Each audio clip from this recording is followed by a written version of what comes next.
O Evangelho segundo o Espiritismo, capítulo 16. Não se pode servir a Deus e a Mamon.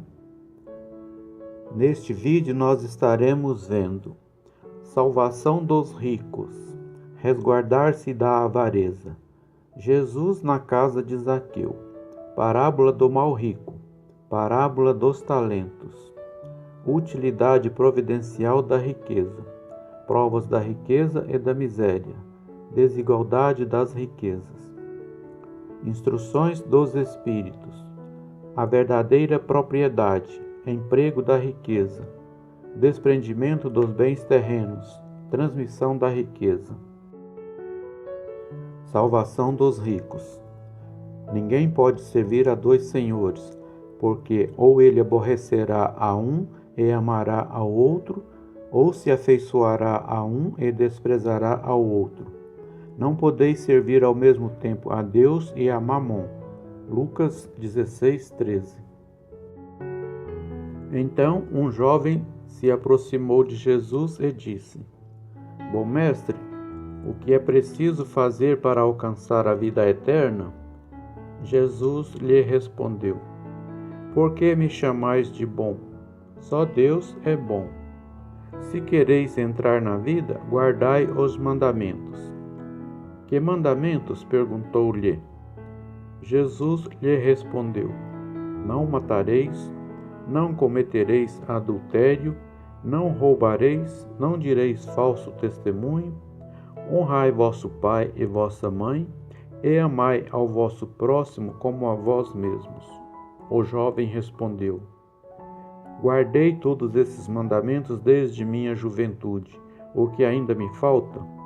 Jesus lhe disse: Se quiserdes ser perfeito, ide, vendei o que tendes e dai-o aos pobres, e tereis um tesouro no céu. Depois, vinde e segui-me. Porém, o jovem, ouvindo estas palavras, retirou-se muito triste, pois possuía muitos bens. E então Jesus disse a seus discípulos: Eu vos digo em verdade que é bem difícil a um rico entrar no reino dos céus. Ainda vos digo mais: é mais fácil um camelo passar pelo buraco de uma agulha do que um rico entrar no reino dos céus. Mateus 19:16-24, Lucas 18:18-25, Marcos 10:17-25. Resguardar-se da avareza. Então um homem lhe disse no meio da multidão: Mestre, dizei a meu irmão que reparta comigo a herança que nos coube. Mas Jesus lhe disse: Homem, quem estabeleceu que eu pudesse ser juiz ou fazer vossas partilhas? Depois lhe disse: Tende cuidado para guardar-vos de toda a avareza, pois em qualquer abundância que o homem esteja, sua vida não depende dos bens que possui. Jesus lhes disse em seguida esta parábola: Havia um homem rico cujas terras tinham produzido extraordinariamente, e revolvia dentro de si estes pensamentos: O que farei se não tenho lugar onde guardar tudo o que vou colher? Eis o que farei, pensou: derrubarei meus celeiros e construirei outros maiores, e aí colocarei toda a minha colheita e todos os meus bens. E direi à minha alma: Tendes agora muitos bens em reserva para muitos anos. Descansa, come, bebe, regala-te. Mas Deus, nesse mesmo instante, disse a esse homem: Como és insensato! Tua alma será arrebatada ainda esta noite, e para quem ficará isso que guardaste? Assim acontece com aquele que guarda tesouros para si mesmo e que não é rico perante Deus. Lucas 12:13-21. Jesus na casa de Zaqueu. E tendo Jesus entrado em Jericó, atravessou a cidade. Havia lá um homem chamado Zaqueu, chefe dos publicanos e bastante rico, e querendo encontrar Jesus para conhecê-lo, não o podia devido à multidão, porque era de estatura baixa. Foi por isso que correu adiante e subiu numa grande árvore para vê-lo, pois ele devia passar por lá. E tendo Jesus chegado a esse lugar, levantou os olhos para o alto, e tendo-o visto, disse-lhe: Zaqueu, descei depressa, pois preciso ficar hoje em vossa casa. Zaqueu desceu depressa e recebeu-o com alegria. Todos viram isso e disseram murmurando: Ele foi hospedar-se na casa de um homem de má vida. Veja na introdução desta obra, Publicanos. Entretanto, Zaqueu, apresentando-se diante do Senhor, lhe disse: Senhor, dou a metade de meus bens aos pobres, e, se fiz mal a quem quer que seja, pago-lhe 4 vezes mais. Sobre o que Jesus lhe disse: Esta casa recebeu hoje a salvação, pois este também é filho de Abraão, pois o Filho do Homem veio para procurar e salvar o que estava perdido. Lucas 19, 1-10. Parábola do mau rico.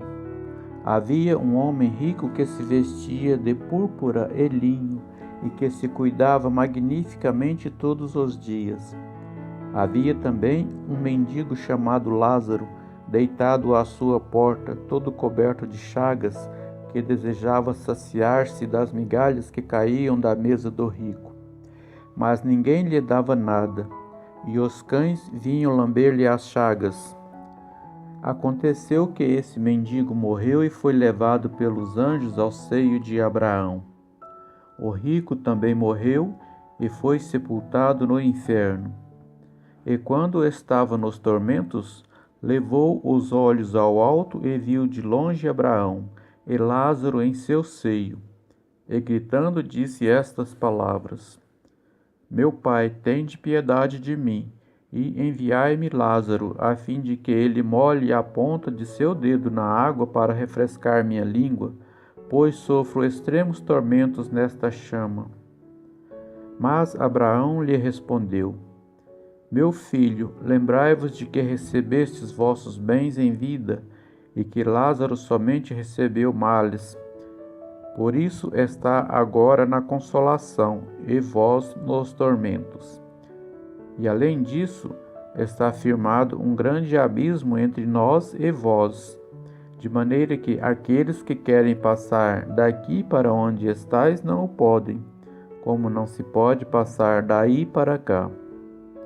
O rico lhe disse: Eu vos suplico que o mandeis à casa de meu pai, onde tenho 5 irmãos, a fim de que lhes dê testemunho para que eles também não venham para este lugar de tormentos. Abraão lhe disse: Eles têm Moisés e os profetas, que eles os ouçam. Mas o rico respondeu: Meu pai, se algum dos mortos for encontrá-los, farão penitência. Abraão lhe respondeu: Se eles não ouvem nem a Moisés nem aos profetas, não acreditarão em mais nada, ainda que algum dos mortos ressuscite. Lucas 16, 19-31. Parábola dos talentos. O Senhor age como um homem que, tendo que fazer uma longa viagem para fora de seu país, chamou seus servidores e lhes entregou seus bens. E tendo dado 5 talentos a um, 2 ao outro e 1 a outro, segundo a capacidade diferente de cada um, logo partiu. Aquele, pois, que havia recebido 5 talentos, foi-se embora, negociou esse dinheiro e ganhou outros 5. Aquele que havia recebido 2, ganhou da mesma forma outros 2. Mas aquele que havia recebido apenas 1, cavou um buraco na terra e lá guardou o dinheiro do seu amo. Muito tempo depois, tendo o amo voltado, chamou seus servidores para que lhes prestassem contas. E aquele que havia recebido 5 talentos veio e apresentou-lhe outros 5, dizendo-lhe: Senhor, vós me colocastes 5 talentos nas mãos. e tendes aqui mais outros 5 que ganhei. O amo respondeu-lhe: Bom e fiel servidor, porque fostes fiel com pouca coisa, dar-vos-ei muitas outras. Entrai no gozo de vosso Senhor. Aquele que havia recebido 2 talentos, também veio se apresentar e disse: Senhor, vós me colocastes 2 talentos nas mãos. Tendes aqui mais outros 2 que ganhei.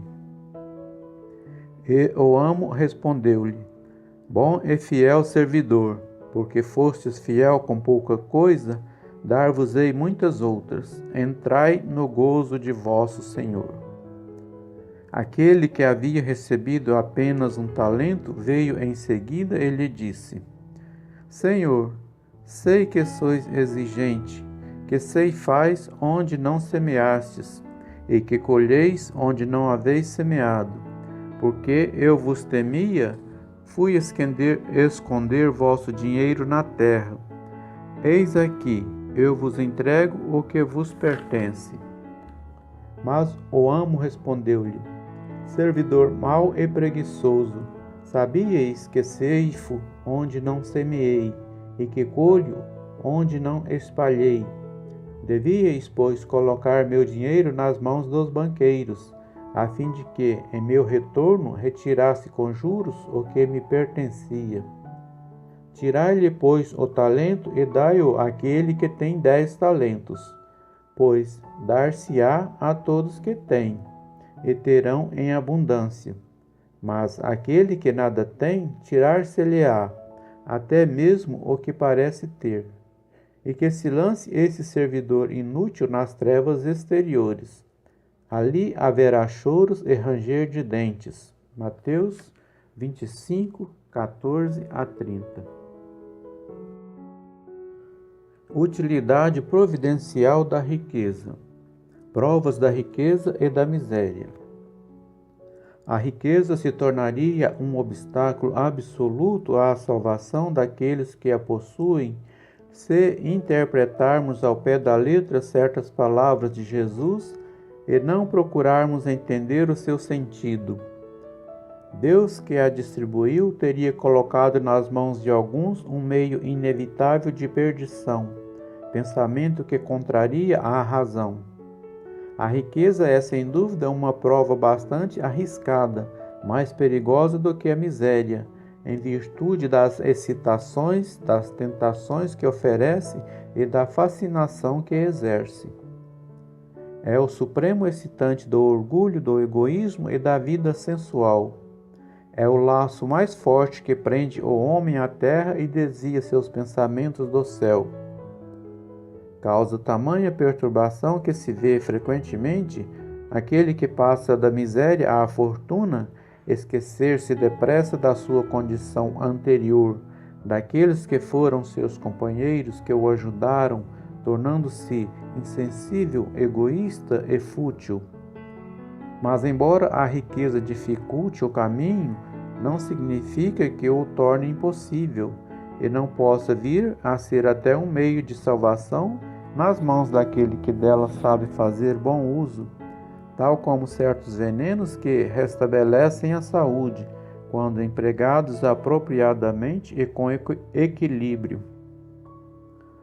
Quando Jesus responde ao jovem que o interrogava sobre os meios de alcançar a vida eterna, desfazei-vos de todos os vossos bens e segui-me, não pretendia estabelecer como condição absoluta que cada um deva se desfazer do que possui e que a salvação só se consegue a esse preço, mas mostrar que o amor possessivo aos bens terrenos é um obstáculo à salvação.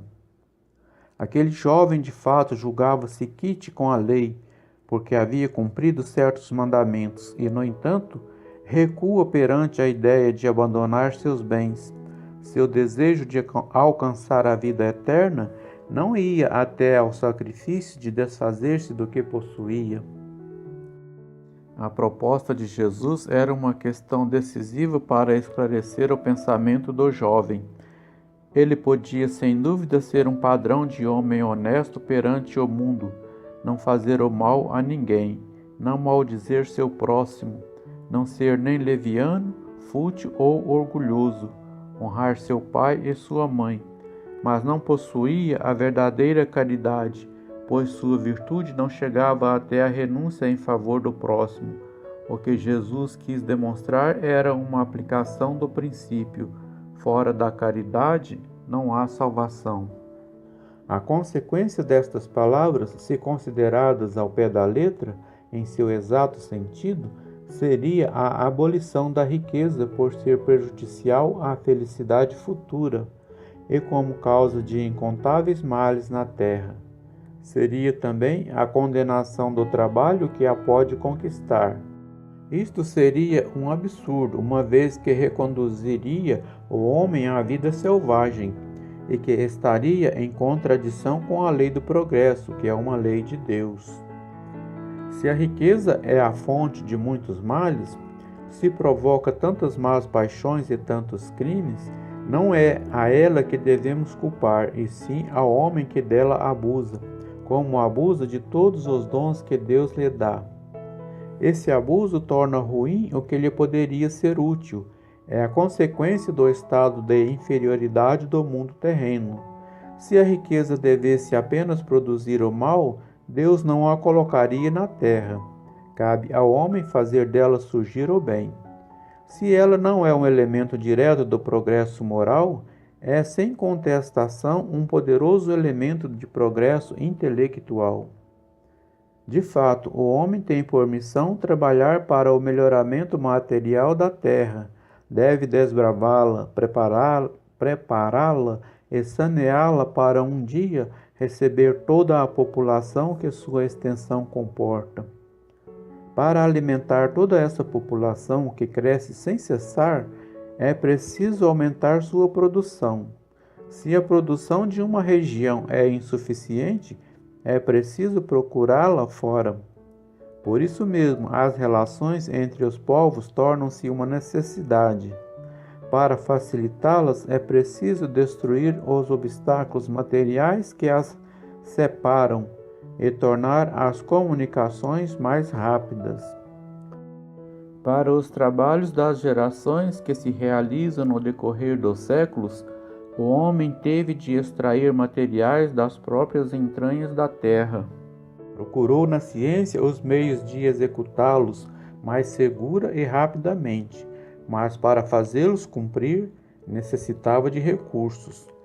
A necessidade fez com que criasse a riqueza, assim como ela o fez descobrir a ciência. A atividade exigida para esses mesmos trabalhos aumenta e desenvolve sua inteligência.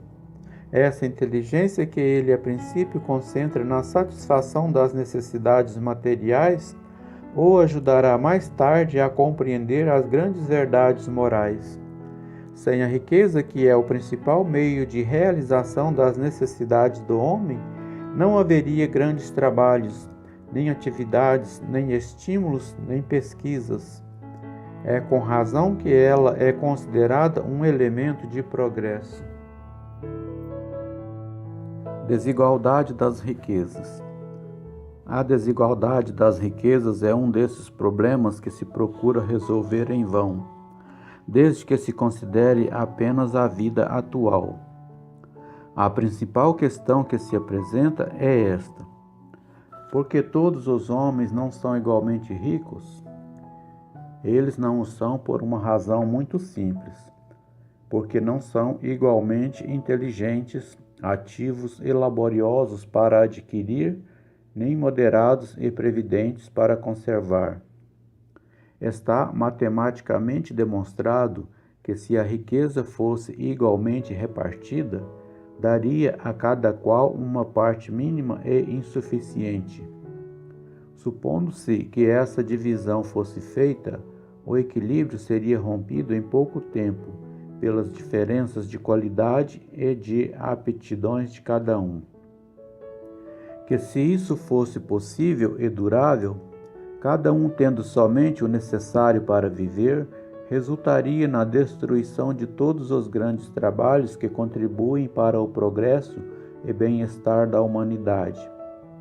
que ao supor que ela daria a cada um o necessário, não haveria mais o estímulo que impulsiona o homem às grandes descobertas e aos empreendimentos úteis. Se Deus a concentra em certos pontos, é para que dali ela se expanda em quantidade suficiente, de acordo com as necessidades. Admitindo-se isto, pergunta-se: por que Deus a dá a pessoas incapazes de fazê-la frutificar para o bem de todos? É novamente uma prova da sabedoria e da bondade de Deus. Dando ao homem o livre-arbítrio, quis que ele chegasse por sua própria ação a estabelecer a diferença entre o bem e o mal, de tal forma que a prática do bem fosse o resultado de seus esforços e de sua própria vontade. O homem não deve ser conduzido fatalmente, nem ao bem nem ao mal, porque seria apenas um ser passivo e irresponsável, como os animais. A riqueza é um meio de colocá-lo à prova moralmente, mas como ela é ao mesmo tempo um poderoso meio de ação para o progresso, Deus não quer que ela fique por muito tempo improdutiva, e eis porque a transfere incessantemente. Cada qual deve possuí-la para aprender a utilizá-la e demonstrar que o uso dela saberá fazer. Mas há uma impossibilidade material de que todos a possuam ao mesmo tempo. Se todas as pessoas a possuíssem, ninguém trabalharia e o melhoramento da terra sofreria com isso. Essa é a razão de cada um a possuir por sua vez. Desta maneira, aquele que hoje não a tem, já a teve ou a terá em uma outra existência, e outro que a tem agora poderá não ter mais amanhã. Há ricos e pobres, porque Deus, sendo justo como é, determina a cada um trabalhar por sua vez. A pobreza é para uns a prova de paciência e resignação. A riqueza é para outros a prova de caridade e abnegação.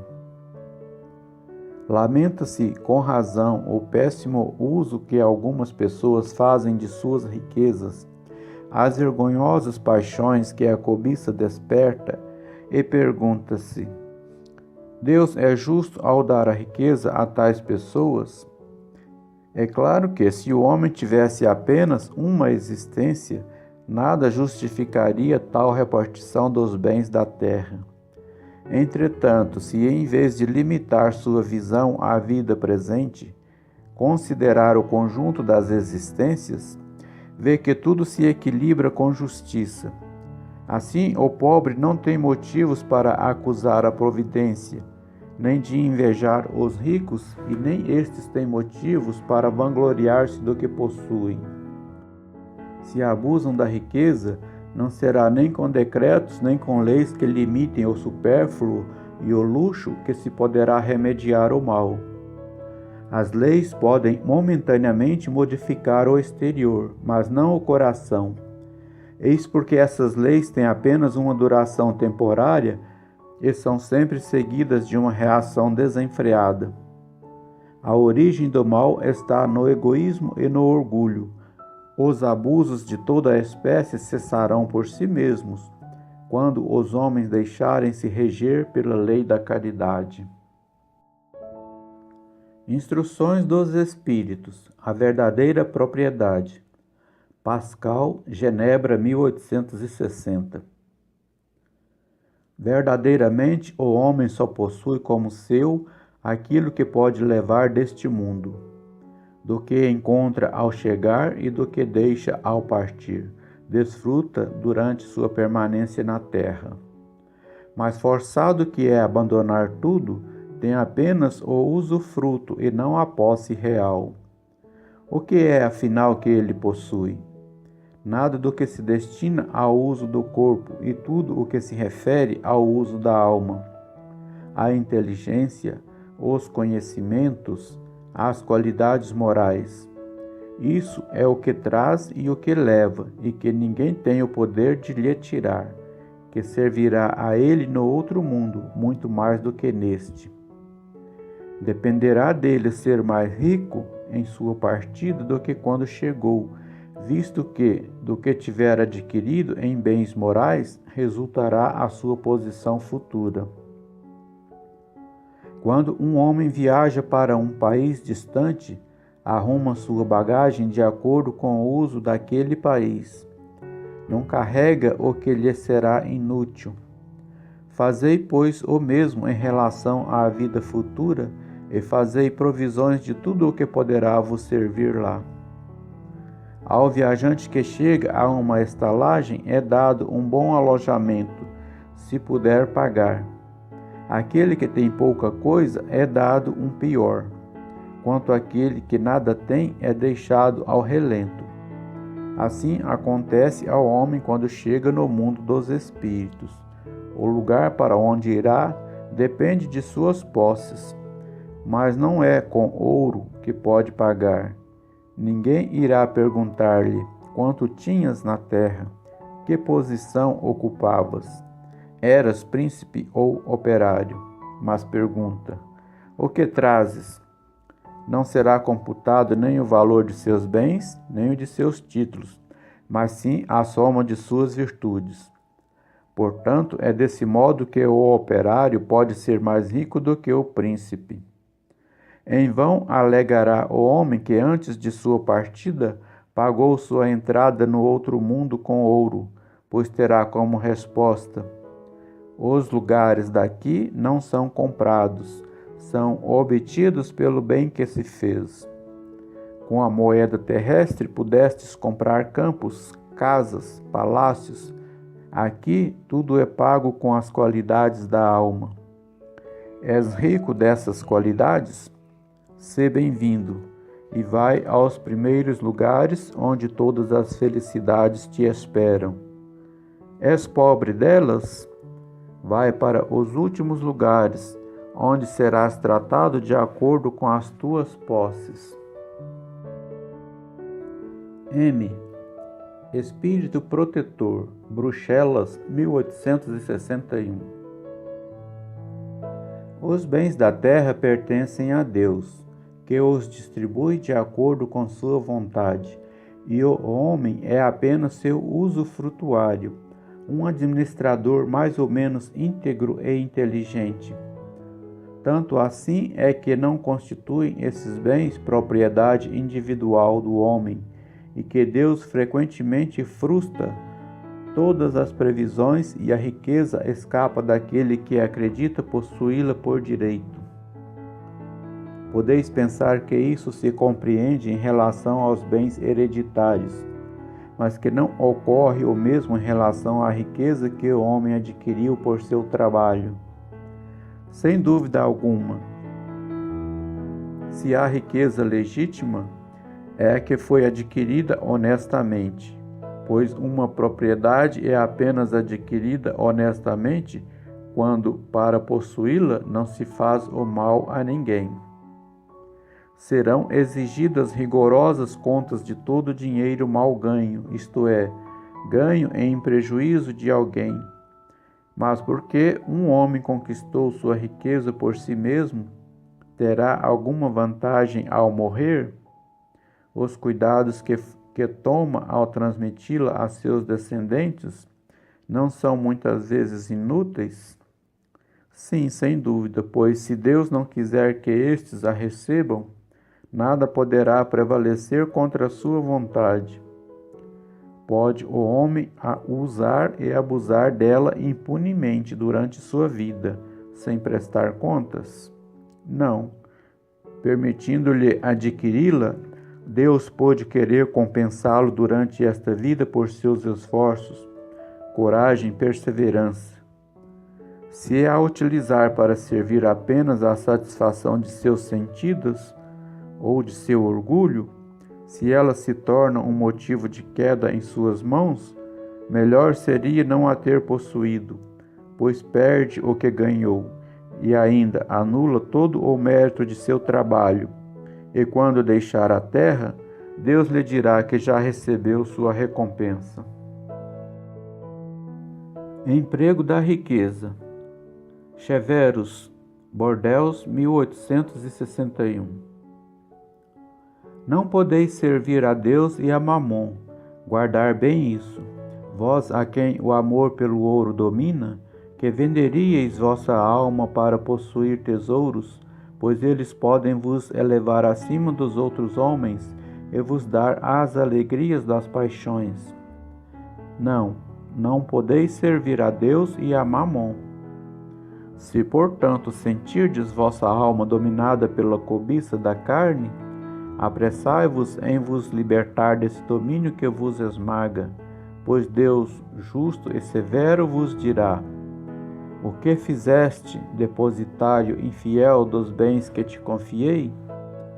Tu empregaste este poderoso instrumento das boas obras apenas para a tua satisfação pessoal? Qual é, pois, o melhor emprego da riqueza? Procurai nestas palavras: amai-vos uns aos outros. A solução desse problema. Aí está o segredo do bom emprego das riquezas. Aquele que ama ao seu próximo já tem a sua linha de conduta traçada. A aplicação da riqueza que mais agrada a Deus é na caridade.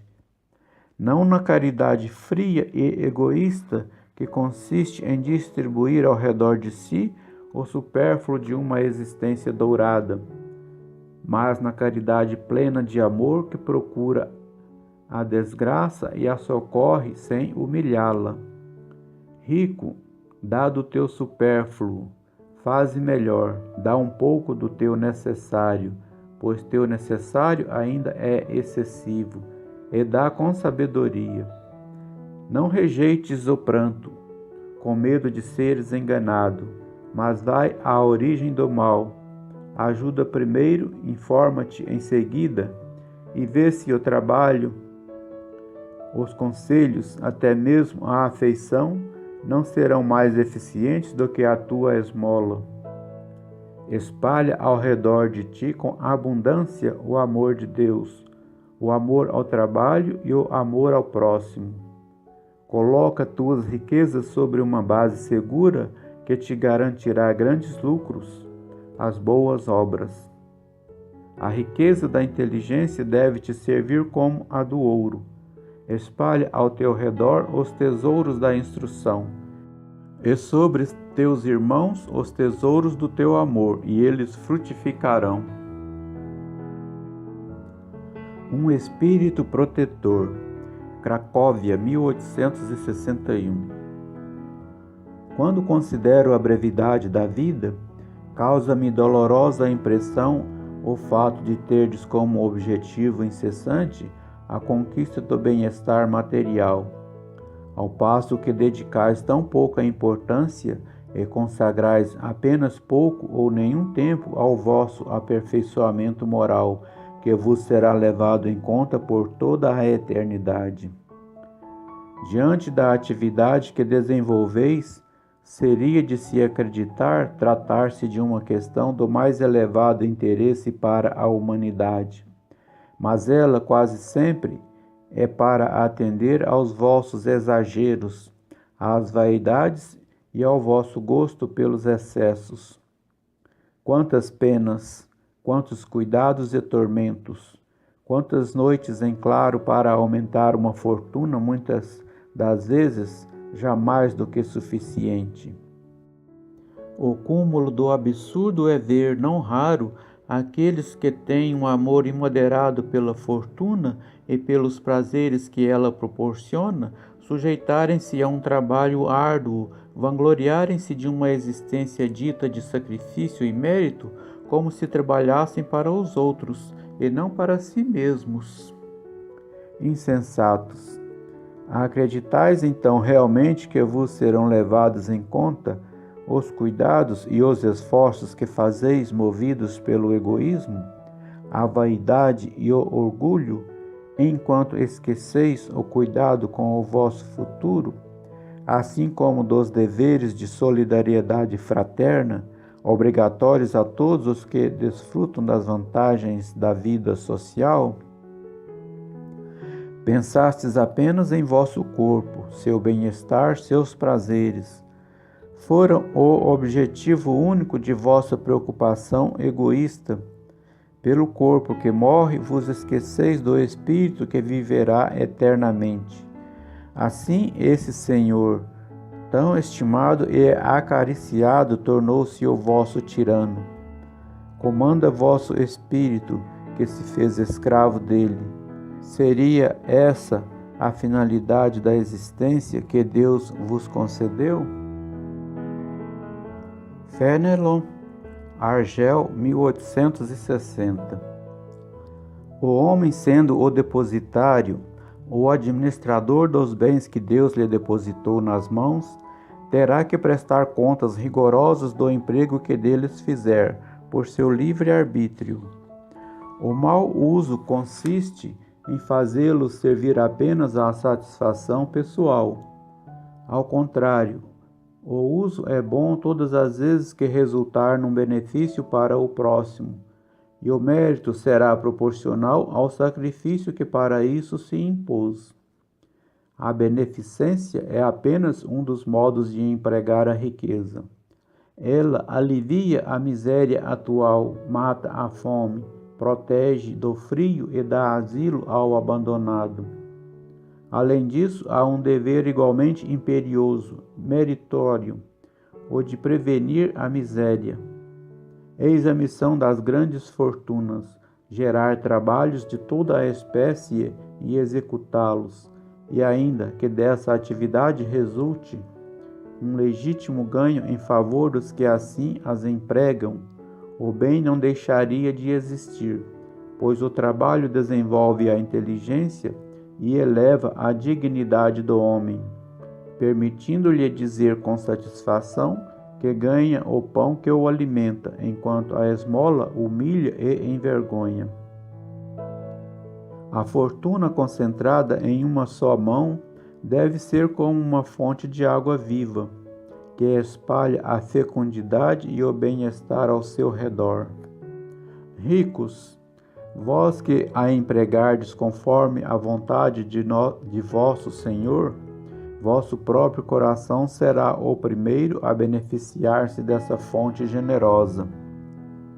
Tereis nesta vida os indescritíveis prazeres da alma, ao invés dos prazeres materiais do egoísta, que deixam um vazio no coração. Vosso nome será abençoado na terra, e quando a deixardes, o soberano Senhor vos dirigirá a palavra da parábola dos talentos. Bom e fiel servidor, entrai no gozo de vosso Senhor. Nesta parábola, o servidor que enterrou na terra o dinheiro que lhe foi confiado não é a imagem das pessoas avarentas, nas mãos das quais a riqueza é improdutiva? Se, no entanto, Jesus fala principalmente das esmolas, é que no seu tempo e no país onde vivia, ainda não se conheciam os trabalhos que as artes e as indústrias mais tarde criariam, e nos quais a riqueza pode ser empregue utilmente para o bem geral. A todos os que podem dar, pouco ou muito, direi: dai a esmola quando for necessário, mas tanto quanto possível, convertei-a em salário, a fim de que aquele que a recebe não tenha do que se envergonhar. Desprendimento dos bens terrenos. Lacordaire, Constantina, Argel, 1863. Venho, meus irmãos, meus amigos, trazer meu auxílio para ajudar corajosamente no caminho de melhoria em que entrastes. Somos devedores uns dos outros. Somente pela união sincera e fraternal entre os desencarnados e os encarnados é que será possível esse melhoramento. O apego aos bens terrenos é um dos maiores obstáculos ao vosso adiantamento moral e espiritual. Pelo desejo de possuí-los, destruís os sentimentos do amor, voltando-o para coisas materiais. Sede sinceros, a riqueza dá uma felicidade pura? Quando vossos cofres estão cheios, não há sempre um vazio no coração? No fundo dessa cesta de flores, não há sempre um réptil escondido? Compreendo que um homem que, por seu trabalho constante e honrado, ganhou a riqueza, experimente uma satisfação muito justa que Deus aprova. Porém, daí a um apego que absorva todos os outros sentimentos e provoque a frieza do coração, há uma distância tão grande quanto da avareza sórdida ao esbanjamento exagerado. Dois vícios contra os quais Deus colocou a caridade, santa e salutar virtude, que ensina ao rico a dar sem orgulho, para que o pobre receba sem humilhação. Quer a riqueza se tenha originado de vossa família, quer a tenhais ganho pelo vosso trabalho, há uma coisa que não deveis vos esquecer nunca. Tudo o que vem de Deus retorna a Deus. Nada vos pertence na terra, nem mesmo o vosso corpo. A morte vos liberta dele como de todos os bens materiais. Sois depositários e não proprietários. Não vos enganeis. Deus vos emprestou, deveis restituir, e ele vos empresta sob a condição de que o supérfluo, pelo menos, reverta em favor daqueles que não têm o necessário. Um dos vossos amigos vos empresta uma soma. Por pouco que sejais honesto, tereis a preocupação de lhe restituir o empréstimo, e lhe ficareis agradecido. Pois bem, essa é a posição de todo homem rico. Deus é o amigo celeste que lhe emprestou a riqueza. Pede-lhe apenas o amor e o reconhecimento, mas exige que, por sua vez, o rico dê também aos pobres, que são tanto quanto ele seus filhos. O bem que Deus vos confiou desperta em vossos corações uma ardente e desvairada cobiça. Quando vos apegais imoderadamente a uma riqueza tão perecível e passageira quanto vós, já pensastes que chegará o dia em que deveis prestar contas ao Senhor do que Ele vos emprestou?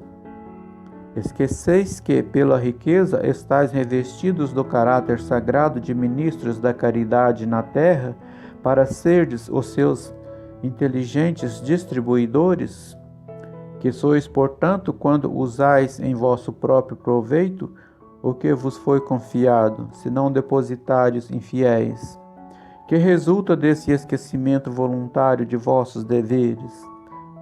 A morte certa, implacável, rasga o véu sob o qual vos escondíeis e vos força a prestar contas até mesmo ao amigo esquecido que vos favoreceu, e que nesse momento se apresenta diante de vós com a autoridade de juiz. É em vão que na terra procurais iludir a vós mesmos, colorindo com o nome de virtude o que frequentemente não passa de egoísmo. O que chamais de economia e previdência não passa de ambição e avareza, e de generosidade o que não passa de esbanjamento em vosso favor. Um pai de família, por exemplo, ao deixar de fazer a caridade, economizará, amontoará ouro sobre ouro, e isso, diz ele, para deixar a seus filhos a maior quantidade de bens possíveis e evitar deixá-los na miséria. Isto é bastante justo e paternal, convenhamos, e não se pode censurá-lo por isso. Mas será este o objetivo que o orienta? Não é isso frequentemente uma desculpa para com sua consciência, para justificar aos próprios olhos e aos olhos do mundo o apego pessoal aos bens terrenos? Admitindo-se que o amor paternal seja seu único propósito, será motivo para esquecer-se de seus irmãos perante Deus? Se ele mesmo já tem o supérfluo, deixará seus filhos na miséria só porque terão um pouco menos desse supérfluo? Não estará dando-lhes uma lição de egoísmo a endurecer-lhes os corações? Não será sufocar neles o amor ao próximo? Pais e mães, cometeis um grande erro se acreditais que, desse modo, aumentais a afeição de vossos filhos por vós. Ao ensinar-lhes a ser egoístas para com os outros, ensinais a sê-lo para convosco. Quando um homem trabalhou bastante e com o suor do seu rosto acumulou bens, ouvireis dizer frequentemente que quando o dinheiro é ganho, sabemos dar-lhe valor. É a mais pura verdade. Pois bem, que este homem que confessa conhecer todo o valor do dinheiro, faça a caridade segundo suas possibilidades, e terá maior mérito do que aquele que, nascido na fartura, ignora as rudes fadigas do trabalho. Mas se esse homem que se recorda de suas lutas, seus esforços, tornar-se egoísta e impiedoso para com os pobres, será bem mais culpado do que aquele outro, pois quanto mais cada um conhece por si mesmo as dores ocultas da miséria, tanto mais deve se empenhar em ajudar aos outros. Infelizmente, o homem de posses sempre carrega consigo um outro sentimento tão forte quanto o apego à riqueza: o orgulho. É comum ver-se o novo rico atormentar o infeliz que implora sua ajuda, com a história de seus trabalhos e suas habilidades, ao invés de ajudá-lo e, por fim, dizer-lhe: faça como eu fiz. Na sua opinião, a bondade de Deus não influiu em nada na sua riqueza. O mérito cabe somente a ele. Seu orgulho põe-lhe uma venda nos olhos e um tampão nos ouvidos. Apesar de toda a sua inteligência e toda a sua capacidade, não compreende que Deus pode derrubá-lo com uma só palavra. Desperdiçar a riqueza não é desprendimento dos bens terrenos, é descaso e indiferença. O homem, como depositário desses bens, não tem direito de os esbanjar ou usá-los só em seu proveito. O gasto irresponsável não é generosidade, é muitas vezes uma forma de egoísmo. Aquele que esbanja ouro para satisfazer uma fantasia, talvez não dê um centavo para prestar auxílio. O desapego aos bens terrenos consiste em apreciar a riqueza no seu justo valor, saber usufruir dela em benefício de todos e não somente para si, em não sacrificar por sua causa os interesses da vida futura, e se Deus a retirar, perdê-la sem reclamar. Se por infortúnios imprevistos vos tornardes como Jó, dizei como ele: Senhor, vós me destes, vós me tirastes, que seja feita a vossa vontade. Eis o verdadeiro desprendimento. Segue antes de tudo submissos. Tende fé naquele que, assim como vos deu e tirou, pode devolver-vos. Resisti com coragem ao abatimento, ao desespero que paralisa vossas forças. Não vos esqueçais nunca de que, quando Deus vos prova por uma aflição, sempre coloca uma consolação ao lado de uma rude prova. Pensai também que há bens infinitamente mais preciosos do que os da terra, e esse pensamento vos ajudará a desapegar destes últimos. Quanto menos valor se dá a uma coisa, menos sensível se fica à sua perda. O homem que se apega aos bens da terra é como uma criança que apenas vê o momento presente. Aquele que não é apegado é como o adulto que vê coisas mais importantes, pois compreende essas palavras proféticas do Salvador: meu reino não é deste mundo. O Senhor não ordena a ninguém desfazer-se do que possua para se reduzir a mendigo voluntário, porque então se tornaria uma carga para a sociedade. Agir desse modo seria compreender mal o desprendimento aos bens terrenos. É um egoísmo de outro modo. Seria fugir à responsabilidade que a riqueza faz pesar sobre aquele que a possui. Deus a dá a quem lhe parece ser bom para administrá-la, em benefício de todos. O rico tem, portanto, uma missão que pode tornar-se bela e proveitosa para si mesmo. Rejeitar a riqueza, quando é dada por Deus, é renunciar ao benefício do bem que se pode fazer, administrando-a com sabedoria. Saber passar sem ela quando não a temos, saber empregá-la utilmente quando a recebemos, saber sacrificá-la quando for necessário, é agir de acordo com a vontade do Senhor. Que diga, pois, aquele que recebe o que o mundo chama de uma boa fortuna: meu Deus, vós me enviastes um novo encargo. Dai-me a força para desempenhá-lo conforme vossa santa vontade. Eis, meus amigos, o que vos queria ensinar quanto ao desprendimento dos bens terrenos. Posso resumir dizendo: contentai-vos com pouco. Se sois pobres, não invejeis aos ricos, pois a riqueza não é necessária para a felicidade. Sois ricos, não vos esqueçais de que vossos bens vos foram confiados e que deveis justificar o seu emprego como uma prestação de contas de um empréstimo. Não sejais depositários infiéis, fazendo com que eles sirvam apenas para a satisfação de vosso orgulho e sensualidade. Não vos acrediteis com o direito de dispor para vós unicamente o que recebestes, não como doação, mas somente como um empréstimo. Se não sabeis restituir, não tendes o direito de pedir, e lembrai-vos de que aquele que dá aos pobres salda a dívida que contrai para com Deus.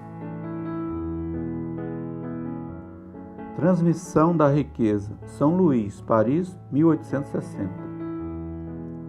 O princípio segundo o qual o homem não passa de um depositário da fortuna que Deus lhe permite gozar durante sua vida, tira-lhe o direito de transmiti-la a seus descendentes? O homem pode perfeitamente transmitir, quando desencarna, os bens de que gozou durante sua vida, pois o efeito desse direito está subordinado sempre à vontade de Deus, que pode, quando quiser, impedir seus descendentes de desfrutar deles. É assim que se vê desmoronarem fortunas que pareciam solidamente estabelecidas. Portanto, o homem é impotente na sua vontade, julgando que pode manter a sua fortuna em sua linha de descendência. Mas isso não lhe tira o direito de transmitir o empréstimo que recebeu, uma vez que Deus o retirará quando achar conveniente. E aqui nós terminamos a leitura do capítulo 16.